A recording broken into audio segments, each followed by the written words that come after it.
Good morning. I'm Frank Cusumano, and this is Frankly Speaking, brought to you by DeSmet Jesuit. You know, they gave him $51 million, and it wasn't an altruistic move by the Cardinals.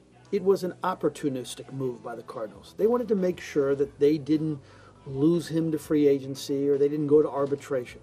They gave all this money to Carlos Martinez, and they gave it to him to be the ace of the staff. And last night at Busch Stadium, he was exactly the ace of the staff. In fact, the entire month of May, he's been one of the 2 or 3 best pitchers in all of baseball.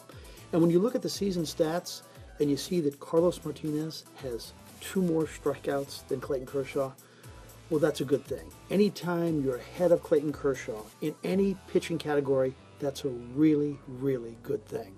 So last night, in a game they had to have, stop a losing streak, win with not much run support, that's what Martinez did.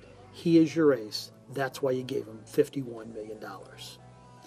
The man who provided the big offensive boost was Dexter Fowler. Now, in general, you'd have to say Fowler has been disappointing. In fact, you could make a case for Fowler performing below expectations in every offensive category except home runs. And that's what he did last night, the game-winning home run.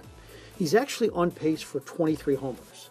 Now, the Cardinals picked up Dexter Fowler so he could get on base 36% of the time. He's a .360 on-base percentage guy career-wise. This season, it's .313, but it's rising. And if Fowler can just get that up to that .340 range, and with this added power, and he's slugging a career best right now, then the $82.5 million you spent on Fowler may be well spent. So Dexter Fowler, a big moment last night, and I think there's going to be many more big moments to come. And my final Cardinal thought is Stephen Piscotty. You know, every day at about 3 o'clock, the press is allowed to go into the clubhouse. And a lot of times, not a whole lot of work is done simply because a lot of players are not around. Some players are playing video games. But when we walked in yesterday, Stephen Piscotty was at his locker, and we knew that Piscotty was a guy you had to talk to. He hadn't been around the team in 5 days, kind of a mysterious absence. So we put the camera in front of Stephen Piscotty, and we asked him what's going on. And then he shocked us all.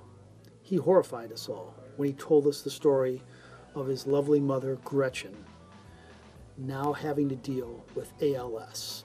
And that's why Piscotty was gone. Last week he said his mom just wanted to watch Cardinal baseball games with him on the couch, and that's what they did for about 4 or 5 days.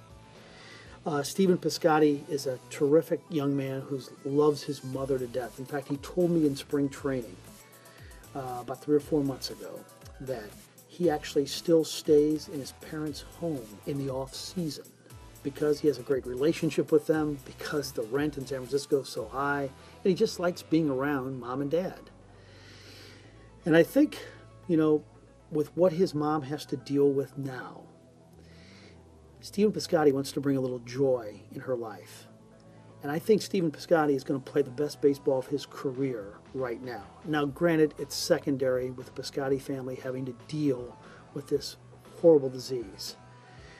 But I just have a feeling that Stephen Piscotty is going to dedicate this season to his lovely mother, Gretchen, and play the best baseball of his career. I'm Frank Cusumano. That's this edition of Frankly Speaking, brought to you by DeSmet Jesuit.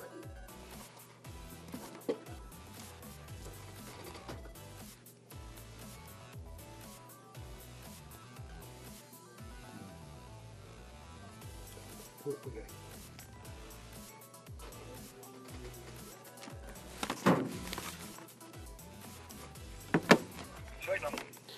Dave, thanks very much.